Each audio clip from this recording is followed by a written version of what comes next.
আমাদের মাননীয় প্রধানমন্ত্রীর নির্দেশনায় আমরা বিগত কয়েক বছর ধরে আপনারা সকলেই অবগত রয়েছেন, অনেক প্রতিভাবান খেলোয়াড়ের পাশে তিনি কিন্তু এখনও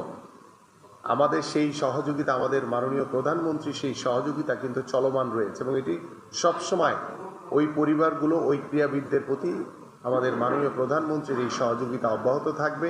জাতীয় শিক্ষাক্রমে আমরা চতুর্থ শ্রেণী থেকে খেলাধুলাকে বাধ্যতামূলক করতে যাচ্ছি।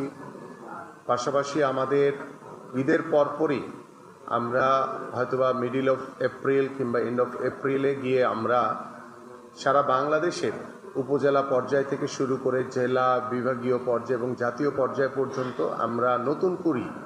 স্পোর্টস একটি কর্মসূচি হাতে নিতে যাচ্ছি। আজকে মারিয়ার বিষয়টি যখন আমি গত কালকে সকালবেলা দেখেছি, তাৎক্ষণিকভাবেই আমি আমাদের সচিব মহোদয় এবং আমাদের এনএসসির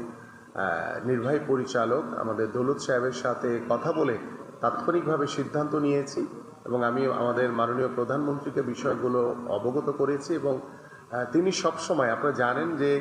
আমরা সরকার গঠন করার আগেই আমাদের মাননীয় প্রধানমন্ত্রী দীর্ঘদিন ধরে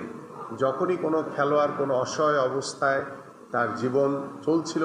ঠিক তখনই তিনি আমাকে নির্দেশনা দিতেন যে আমি যাতে ওই ক্রীড়াবিদের পাশে গিয়ে দাঁড়াই। মতে আমরা খেলোয়াড়দেরকে একটি বেতন কাঠামোর ভিতরে আনার একটি নীতিগত সিদ্ধান্ত নিয়েছি। পাশাপাশি আমাদের জাতীয় শিক্ষাক্রমে আমরা চতুর্থ শ্রেণী থেকে খেলাধুলাকে বাধ্যতামূলক করতে যাচ্ছি। পাশাপাশি আমাদের ঈদের পরপরই আমরা হয়তোবা মিডিল অফ এপ্রিল কিংবা এন্ড অফ এপ্রিলে গিয়ে আমরা সারা বাংলাদেশের উপজেলা পর্যায় থেকে শুরু করে জেলা, বিভাগীয় পর্যায় এবং জাতীয় পর্যায় পর্যন্ত আমরা নতুন করে স্পোর্টস একটি কর্মসূচি হাতে নিতে যাচ্ছি, যে স্পোর্টসের মাধ্যমে আমরা বিশ্বাস করি যে আমাদের তৃণমূলে ছড়িয়ে ছিটিয়ে থাকা সকল প্রতিভাবান খেলোয়াড়দেরকে আমরা অন্বেষণ করে তাদের মাধ্যমে আমরা ভবিষ্যতে বাংলাদেশের প্রতিনিধিত্ব করার মতো সেই সকল গুণী প্রতিভাবান খেলোয়াড়দেরকে বাছাইয়ের মাধ্যমে আমরা আগামীর বাংলাদেশে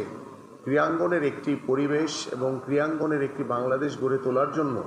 আমাদের বর্তমান সরকার আমরা বদ্ধপরিকর এবং সেই লক্ষ্য বাস্তবায়নের জন্য